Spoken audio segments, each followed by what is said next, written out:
Yes, ബഹുമാനപ്പെട്ട ആരോഗ്യമന്ത്രി.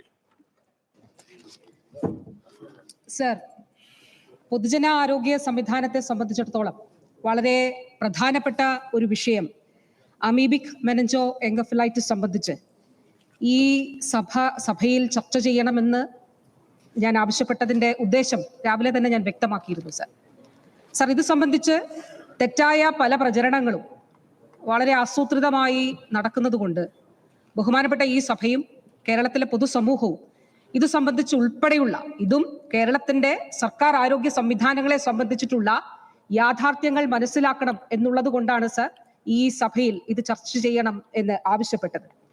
Sir, ഇന്ന് പ്രതിപക്ഷത്ത് നിന്ന് സംസാരിച്ച ബഹുമാന്യരായിട്ടുള്ള എല്ലാ MLA-മാരുടെയും ബഹുമാനപ്പെട്ട പ്രതിപക്ഷ നേതാവ് ഉൾപ്പെടെയുള്ള അംഗങ്ങളുടെ വാക്കുകൾ ശ്രദ്ധിച്ചാൽ നമുക്കൊരു കാര്യം മനസ്സിലാക്കാൻ സാധിക്കും.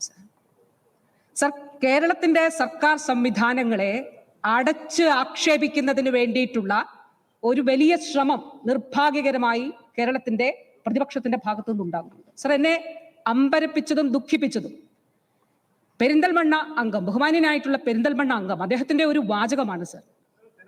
അദ്ദേഹം ഈ സഭയിൽ പറയുകയാണ് സർക്കാർ ആശുപത്രികളെക്കാൾ ചെലവ് കുറവ് പുറത്താണ് എന്നുള്ളത്. സർ, ആരെ സഹായിക്കാനാണ് സർ അത്? സാർ, കേരളത്തിലെ സർക്കാർ ആശുപത്രികളിൽ പ്രസവം നടക്കുന്നില്ല എന്ന് അദ്ദേഹം പറയുകയാണ്. സർ, അദ്ദേഹം അത് പിൻവലിക്കണം. സർ, ഈ സംവിധാനം എന്നുള്ളത് sir, Shri Vincent, please minister പറഞ്ഞോളും, മിനിസ്റ്റർ പറഞ്ഞോളും, please please please. Yes yes yes. Sir, നവോത്ഥാന കാലഘട്ടത്തിൽ തുടങ്ങി സർ ആദ്യത്തെ സർക്കാരിന്റെ EMSന്റെ കാലഘട്ടത്തിൽ ഈ സഭ പാസാക്കിയ സാർവത്രിക വിദ്യാഭ്യാസ നിയമം ഉൾപ്പെടെയുള്ള വിപ്ലവകരങ്ങളായിട്ടുള്ള നിയമനിർമ്മാണങ്ങളിലൂടെ നാം ആർജിച്ച വിദ്യാഭ്യാസ മുന്നേറ്റത്തിലൂടെയും സാമൂഹ്യ മുന്നേറ്റത്തിലൂടെയും രൂപപ്പെട്ടതാണ് സർ കേരളത്തിന്റെ പൊതുജനാരോഗ്യ സംവിധാനം.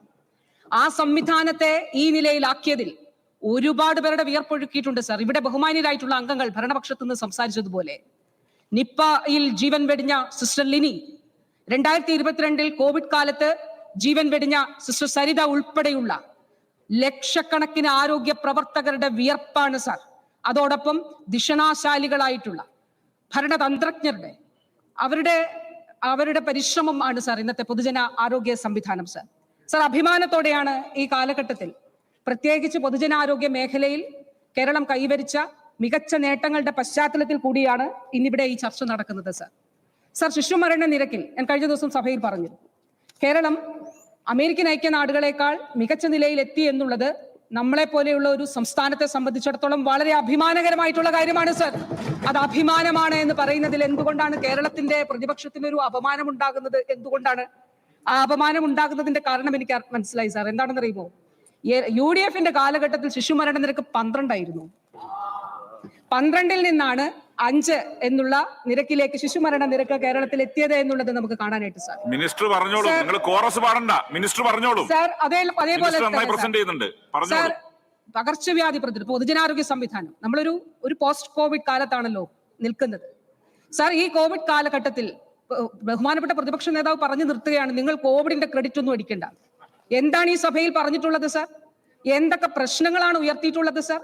കോവിഡ് പ്രതിരോധവുമായി ബന്ധപ്പെട്ട് ഇപ്പോഴും ഈ സഭയിലും അവർ പറഞ്ഞില്ലേ സാർ? PPE കിറ്റ് ഉൾപ്പെടെയുള്ള വിഷയങ്ങൾ അവർ ഉന്നയിച്ചില്ലേ സാർ?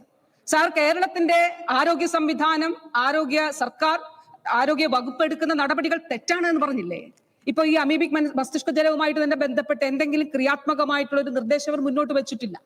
അവരെല്ലാവരും പറഞ്ഞ ഒരു വാക്കാണ്, ഇരുട്ടിൽ തപ്പുകയാണ്, ഇരുട്ടിൽ തപ്പുകയാണ്. വാസ്തവത്തിൽ കേരളത്തിലെ പ്രതിപക്ഷമാണ് സർ ഇരുട്ടിൽ തപ്പുന്നത്. അവർക്ക് എന്താണ് ചെയ്യേണ്ടതെന്നുള്ളത് അറിഞ്ഞുകൂടാ. സർക്കാരിന്റെ പ്രവർത്തനങ്ങളെ സംബന്ധിച്ച് ഇത് ജനങ്ങളിൽ ഉണ്ടാക്കുന്ന സ്വാധീനത്തിന്റെ മുന്നിൽ കേരളത്തിലെ പ്രതിപക്ഷം ഇരുട്ടിൽ തപ്പുകയാണ് സർ ചെയ്യുന്നത്. സർ, ഇവിടെ കോവിഡ് കാലത്ത് ഇപ്പോ വൈറ്റൽ രജിസ്ട്രേഷൻ സർവേ റിപ്പോർട്ട് പുറത്തു വന്നു sir. Vital registration survey report പുറത്തു വന്നപ്പോൾ എന്താ കണ്ടത്? നമ്മൾ കണ്ടത് ഇന്ത്യയിൽ ഏറ്റവും മികച്ച നിലയിൽ കോവിഡ് മരണനിരക്ക് റിപ്പോർട്ട് ചെയ്ത സംസ്ഥാനം കേരളമാണ് എന്നുള്ളതാണ് സാർ. സാർ, നമ്മൾ കണ്ടു WHO ലോകാരോഗ്യ സംഘടന പറഞ്ഞു ഇന്ത്യയിൽ 45 ലക്ഷം മരണങ്ങൾ കോവിഡ് കാലത്ത് ഉണ്ടായി എന്നുള്ളതാ. പക്ഷേ ഇന്ത്യയിലെ ഔദ്യോഗികമായിട്ടുള്ള കണക്ക് എത്രയാണ് സർ? പക്ഷേ കേരളത്തെ സംബന്ധിച്ചിടത്തോളം ± വളരെ പോയിന്റ് സംതിങ് അല്ലെങ്കിൽ ആ നിലയിൽ മാത്രമാണ് അത് ശാസ്ത്രീയമായി തന്നെ അംഗീകരിക്കപ്പെട്ടതാണ് സർ. അപ്പൊ അതിലെന്താണ് കേരളത്തിന്റെ ഭരണപക്ഷത്തിന്, ബഹുമാനപ്പെട്ട മുഖ്യമന്ത്രിയുടെ നേതൃത്വത്തിലുള്ള സർക്കാരിന് തന്നെ, അതോടൊപ്പം തന്നെ സർ കേരളത്തിലെ ആരോഗ്യ പ്രവർത്തകർ, അതോടൊപ്പം തന്നെ പൊതുസമൂഹം എല്ലാവരും ഇതിൽ പങ്കാളികളാണ് സർ. അതോടൊപ്പം നിപ്പ സർ, നിപ്പ പ്രതിരോധത്തിൽ ഇപ്പൊ ആഗോളതലത്തിൽ 70% മുകളിൽ മരണനിരക്കുള്ള ഒരു രോഗത്തെ 33% മരണനിരക്ക് പിടിച്ചുകെട്ടാൻ കേരളത്തിന് സാധിച്ചു. ഞാൻ പറയുന്നത് ശരിയല്ലേ? നിങ്ങൾക്ക് അത് ഖണ്ഡിക്കണമെങ്കിൽ ഖണ്ഡിക്കാം, വസ്തുതാപരമായിട്ട് ഖണ്ഡിക്കാം. 2023 കോഴിക്കോട് ഔട്ട് ബ്രേക്ക് ഉണ്ടായപ്പോൾ നമ്മുടെ നിപ്പ രോഗികൾ അവരെ ജീവിതത്തിലേക്ക് തിരിച്ചു കൊണ്ടുവരുവാൻ കേരളത്തിന് കഴിഞ്ഞു. 33% മാത്രമാണ് സാർ അതിൽ മരണനിരക്ക്. മങ്കി പോക്സുമായിട്ട് ബന്ധപ്പെട്ട് സാർ ഇപ്പോഴും കഴിഞ്ഞ ദിവസം ഒരു മങ്കി പോക്സ് കേസ് ഉണ്ടായി. വിദേശത്ത് നിന്ന് വരുന്ന ആളുകളിൽ നിന്ന് മറ്റൊരു രണ്ടാമതൊരാളിലേക്ക് രോഗം പകരുന്നില്ല എന്നുള്ളത് ഉറപ്പാക്കാൻ ഈ കാലഘട്ടത്തിൽ കേരളത്തിന് കഴിഞ്ഞിട്ടുണ്ട് സാർ. അത് പൊതുജനാരോഗ്യ സംവിധാനത്തിന്റെ മികവായിട്ട് കാണണം സാർ. സിക്ക കൊതുകുജന്യ രോഗമാണ്. കൊതുകുജന്യ രോഗം സിക്ക റിപ്പോർട്ട് ചെയ്തപ്പോൾ സാർ ഗർഭിണികളായിട്ടുള്ള സ്ത്രീകളെ ഉൾപ്പെടെ വളരെ ഗുരുതരമായിട്ട് ഒരു പക്ഷേ ബാധിച്ചേക്കാവുന്നതാണ്. പക്ഷെ അതിനെ പിടിച്ചുകെട്ടുവാൻ, ഞാൻ ഈ കാലഘട്ടത്തിലെ കാര്യം മാത്രമാണ് പറയുന്നത് സാർ, അതിനെ പിടിച്ചുകെട്ടുവാൻ കേരളത്തിന് സാധിച്ചു എന്നുള്ളതാണ് സാർ. ചികിത്സാ മേഖലയിലും അതോടൊപ്പം തന്നെ മെഡിക്കൽ വിദ്യാഭ്യാസ മേഖലയിലും മറ്റ് പൊതുജനാരോഗ്യ പ്രവർത്തനങ്ങളിലും മികച്ച പ്രവർത്തനം കേരളത്തിന്റെ ആരോഗ്യരംഗം കാഴ്ചവെച്ച് തന്നെയാണ് സാർ മുന്നോട്ട് പോകുന്നത് സാർ. ചികിത്സാ രംഗത്തുണ്ടായ മാറ്റം, ഇവര് ഹൃദയ ശസ്ത്രക്രിയക്ക് ഉപകരണങ്ങളില്ല എന്ന് പറയുന്നു സാർ. ഉപകരണങ്ങൾ കൊടുത്തുകൊണ്ട് തന്നെയാണ് പോകുന്നത്. കേരളത്തിൽ സർക്കാർ മെഡിക്കൽ കോളേജുകളിൽ, എല്ലാ മെഡിക്കൽ കോളേജുകളിലും കാത്ത് ലാബുകൾ ഉണ്ടെങ്കിൽ സാർ, ആ കാത്ത് ലാബുകൾ സ്ഥാപിച്ചിട്ടുള്ളതെല്ലാം തന്നെ ഇടതുപക്ഷ ജനാധിപത്യ മുന്നണി സർക്കാരിന്റെ കാലഘട്ടത്തിൽ തന്നെയാണ് സാർ. ഈ 9 വർഷം മുൻപ് ജില്ലാ ആശുപത്രികളിൽ കാത്ത് ലാബ് ഉണ്ടായിരുന്നില്ല സാർ. പക്ഷേ ഈ 9 വർഷത്തിന് ഇപ്പോൾ നമ്മൾ സംസാരിക്കുമ്പോൾ 13 ജില്ലകളിൽ ജില്ലാ ആശുപത്രികളിൽ കാത്ത് ലാബുകൾ ഉണ്ട്. എന്താണ് അതിന്റെ മാറ്റം? അതുകൂടി നമ്മൾ സംസാരിക്കണ്ടേ? ആ മാറ്റം സംസാരിക്കുമ്പോഴാണ് കേരളത്തിലെ പൊതുസമൂഹത്തിന് എങ്ങനെ ഗുണപരമായി ഈ മാറ്റം അനുഭവവേദ്യമായി എന്നുള്ളത് നമുക്ക് മനസ്സിലാക്കാനായിട്ട് സാധിക്കുകയുള്ളൂ സാർ. നേരത്തെ കാത്ത് ലാബുകൾ സ്ഥാപിക്കുന്നതിന് മുൻപ് ആശുപത്രികളിൽ എത്തി മരണപ്പെടുന്നവരുടെ എണ്ണം, കാർഡിയാക് അറസ്റ്റ് മൂലം മരണപ്പെടുന്നവരുടെ ശതമാനം 30% സാർ. പക്ഷെ ഇപ്പോൾ അത് 6% കുറയ്ക്കുവാൻ കേരളത്തിൽ കഴിഞ്ഞു സാർ. പണ്ട് പല സ്വകാര്യ ആശുപത്രികളുടെയും പരസ്യ ബോർഡുകൾ ഉണ്ടായിരുന്നു. 6 ലക്ഷം രൂപ, 5.5 ലക്ഷം രൂപയ്ക്ക് ആൻജിയോപ്ലാസ്റ്റി ചെയ്യുന്നു. ഇന്ന് ആ സ്ഥാനത്ത് സാർ അവർ പറയുകയാണ് 1.5 ലക്ഷം രൂപ, 2 ലക്ഷം രൂപയ്ക്ക് ആൻജിയോപ്ലാസ്റ്റി ചെയ്യുന്നു. എന്തുകൊണ്ടാണ് സാർ കേരളത്തിലെ കാത്ത് ലാബുകളിൽ സൗജന്യമായി കാസ്പിലൂടെ ആൻജിയോപ്ലാസ്റ്റി ഉൾപ്പെടെ, പ്രൈമറി ആൻജിയോപ്ലാസ്റ്റി ഉൾപ്പെടെ ചെയ്തു കൊടുക്കുന്ന ഒരു സംവിധാനം കേരളത്തിൽ ഇടതുപക്ഷ ജനാധിപത്യ മുന്നണി സർക്കാർ ഒരുക്കി എന്നുള്ളത് കൊണ്ടാണ് സാർ അത് സാധ്യമായിട്ടുള്ളത്. അപ്പൊ തീർച്ചയായിട്ടും ഈ ഇടപെടൽ കേരളത്തിൽ ഇടതുപക്ഷ ജനാധിപത്യ മുന്നണി സർക്കാരിന്റെ നയത്തിന്റെ അടിസ്ഥാനത്തിൽ ഉണ്ടായിട്ടുള്ളതാണ് എന്ന് നമുക്ക് കാണാനായിട്ട് സാധിക്കും സാർ. മെഡിക്കൽ വിദ്യാഭ്യാസം, ചികിത്സയുമായിട്ട് ബന്ധപ്പെട്ട് സാർ, ക്യാൻസർ ട്രീറ്റ്മെന്റുമായിട്ട് ബന്ധപ്പെട്ട് RCC, NCC ഉൾപ്പെടെയുള്ള സ്ഥാപനങ്ങൾ കൂടാതെ മെഡിക്കൽ കോളേജുകൾ, അതുകൂടാതെ 28 ജില്ലാ ആശുപത്രികൾ, ഇവിടെ മികച്ച ചികിത്സാ സംവിധാനങ്ങൾ. മെഡിക്കൽ കോളേജുകളിൽ ഇനാക് മെഷീൻ ഉണ്ടായിരുന്നില്ല സാർ UDF-ന്റെ കാലഘട്ടത്തിൽ.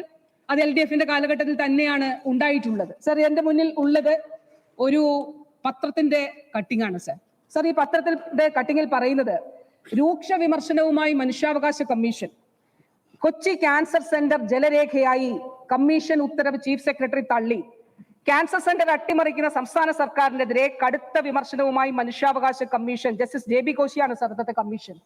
അപ്പോ ഒരു ജില്ലാ സഹകരണ ബാങ്ക് 450 കോടി രൂപ നൽകാം എന്ന് പറഞ്ഞിട്ടും അത് അംഗീകരിക്കാതെ കൊച്ചിയിൽ ക്യാൻസർ സെന്റർ വേണ്ട എന്ന നിലപാടെടുത്ത UDF സർക്കാരായിരുന്നു ഉണ്ടായിരുന്നതെങ്കിൽ സാർ LDF സർക്കാർ വന്നപ്പോൾ കിഫ്ബിയിലൂടെ പണം അനുവദിച്ചുകൊണ്ട് സാർ മധ്യ കേരളത്തിലെ ഏറ്റവും മികച്ച ക്യാൻസർ സെന്റർ കൊച്ചിയിൽ തയ്യാറായിരിക്കുകയാണ് സാർ. അതിന്റെ എക്യുപ്മെന്റ്സ് ഉൾപ്പെടെ വന്നുകൊണ്ടിരിക്കുകയാണ്. അതിന്റെ ഇൻസ്റ്റലേഷൻ പൂർത്തിയായി കഴിഞ്ഞാൽ അവിടെ നമുക്ക് പ്രവർത്തനം ആരംഭിക്കാനായിട്ട് കഴിയും സാർ. അങ്ങനെ സൂപ്പർ സ്പെഷ്യാലിറ്റി ചികിത്സകളിൽ ഓരോന്നിലും കേരളത്തിൽ ഉണ്ടായിട്ടുള്ള വിസ്മയകരമായിട്ടുള്ള മാറ്റമുണ്ട് സാർ. ഇവിടെ ബഹുമാനപ്പെട്ട അംഗങ്ങൾ ഓരോരുത്തരായി സംസാരിച്ചല്ലോ, അവര് പറഞ്ഞ കാര്യങ്ങളിലേക്ക് ഞാൻ പിന്നീട് വരാം സാർ. റോബോട്ടിക് സർജറി ഉൾപ്പെടെയുള്ള കാര്യങ്ങൾ കേരളത്തിൽ ചികിത്സാ സംവിധാനത്തിൽ കൊണ്ടുവരാൻ കഴിഞ്ഞു. കാർട്ടിസെൽ തെറാപ്പി സാർ, ബഹുമാനപ്പെട്ട ചെയർ, അങ്ങയുടെ മണ്ഡലത്തിലുള്ള മലബാർ ക്യാൻസർ സെന്റർ ഇന്ത്യയിൽ വളരെ കുറച്ച് ആശുപത്രികൾ മാത്രമേ ഉള്ളൂ, ഒരു സർക്കാർ ആശുപത്രിയിലുമില്ല സാർ. അതായത് രോഗമില്ലാത്ത കോശങ്ങളെ ഉപയോഗിച്ചുകൊണ്ട് രോഗമുള്ള കോശങ്ങളെ, ക്യാൻസർ കോശങ്ങളെ ട്രീറ്റ് ചെയ്യുന്ന രീതിയാണ് സർ കാർട്ടിസെൽ തെറാപ്പി. 50 ലക്ഷം, 60 ലക്ഷം, 70 ലക്ഷം രൂപ പുറത്താകുന്ന ആ ചികിത്സ മലബാർ ക്യാൻസർ സെന്ററിൽ ഇപ്പോൾ തൊട്ടടുത്ത് തന്നെ RCCയും വികസിപ്പിക്കുകയാണ് സാർ. മലബാർ ക്യാൻസർ സെന്ററിൽ അവിടെ വളരെ വിജയകരമായി ചെയ്യുന്നു സർ. ഇതാണ് കേരളത്തിലെ ആരോഗ്യരംഗത്ത് ഉണ്ടായിട്ടുള്ള മാറ്റം.